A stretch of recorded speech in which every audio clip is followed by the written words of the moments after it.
Here we go. Whoops. Oh, recording? Yeah. Okay, yeah. Our car after the Quebec snowstorm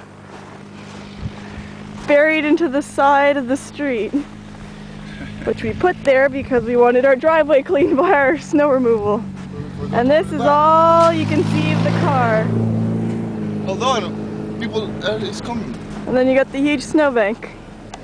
Yeah, go into a driveway to go to a house. And the house is basically covered by tons and tons of snow. And what Dan has been working on, our pathway to be able to walk up to the house.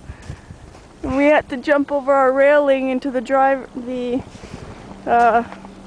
neighbor's driveway to be actually able to get around the side of the house. Bye-bye. Bye-bye, back to work.